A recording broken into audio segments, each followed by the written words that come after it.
પાવીજેતપુર તાલુકાના ખટાસ ગામે આયુર્વેદિક દવા આપતા ખેડૂતને ત્યાં નકલી ઇન્કમટેક્સની રેડ કરી 15 લાખની છેતરપિંડી મામલે પોલીસે વધુ એક આરોપીની ધરપકડ કરી છે। પાવીજેતપુર તાલુકાના ખટાસ ગામે ફતેસિંહ રાઠવા ઉર્ફે મહારાજના ત્યાં ઇન્કમટેક્સના ઓફિસરોના સ્વાંગમાં 2 કાર તથા 1 બાઇક લઈ માણસો આવી નકલી ઇન્કમટેક્સની રેડ કરી તિજોરીઓ તેમજ મગફળીના ગોતામાં મૂકેલા રોકડા રૂપિયા 15 લાખની છેતરપિંડી કરીને ફરાર થઈ ગયા હતા। સમગ્ર મામલે કદવા પોલીસ સ્ટેશનમાં ગુનો નોંધાયો હતો અને પોલીસ તપાસમાં 13 આરોપીઓની સંડોવણી બહાર આવી, જે પૈકીના ફરાર આરોપી વડોદરાના એજાઝ શેખની પોલીસે ધરપકડ કરી છે। હાલ ઝડપાયેલા આરોપી એજાઝ શેખે પણ પોલીસને જણાવ્યું કે તેને પણ આ રેડ સાચી હોવાનું લાગ્યું હતું। તેનું કામ એમાં ખાલી ત્યાં જવાનું હતું અને બહાર ઊભા રહી વોચ રાખવાનું હતું। આના માટે તેણે 1 લાખ રૂપિયા પણ મળ્યા હતા। જો કે ઘટનાના 2 દિવસ બાદ એજાઝને ખબર પડી કે આ નકલી અધિકારીઓ હતા અને રેડ પણ નકલી હતી। હાલ તો પોલીસે 13 પૈકી 10ને ઝડપી પાડ્યા છે અને હજી 3 આરોપીઓને પકડવાની તજવીજ હાથ ધરી છે। ગઈ તારીખ 27/1/2023ના રોજ ફરિયાદી ફતેસિંહ લાલસિંહ રાઠવા રહે ગામ ખટાસ નાઓના ઘરે નકલી જે તે વખતે ઇન્કમટેક્સ અધિકારી તરીકે ઓળખ આપી માણસો આવી એમનું સર્ચ કરી એમના ઘરેથી રોકડ રકમ લઈ ગયેલીની ફરિયાદ તેમને પોલીસ સ્ટેશન આપી હતી।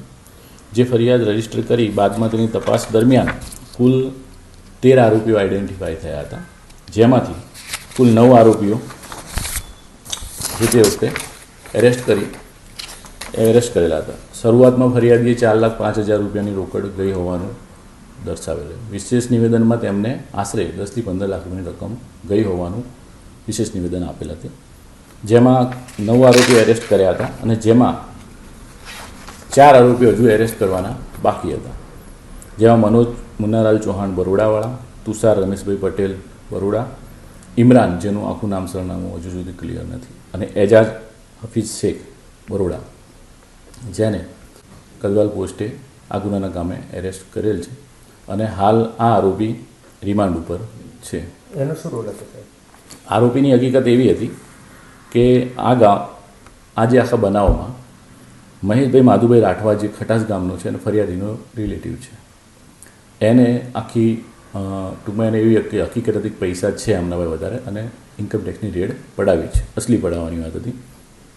એને રમેશભાઈ માલીવાડ લુણાવાડાનો એનો કોન્ટેક્ટ કર્યો હતો અને રમેશભાઈ એજાજને ઓળખતા હતા, એમને વાત કરી હતી અને કે ભાઈ આ અસલી રેડ છે અને એ રીતના એમને ડોક્યુમેન્ટ બતાવ્યા હતા અને એ લોકો હાલોલ આસપાસ ભેગા થયા અને બીજી ગાડીમાં બીજા ઈસમો આવ્યા। એમાં મહેશભાઈ, રમેશભાઈ, ઇમરાન અને એજાજ આ ઇમરાનની ગાડીમાં સાથે આવ્યા હતા અને જે તે વખતે ટીમે એમને કહ્યું કે તમે મકાનના બહાર ઊભા રહો, અમે સર્ચ કરીએ છીએ।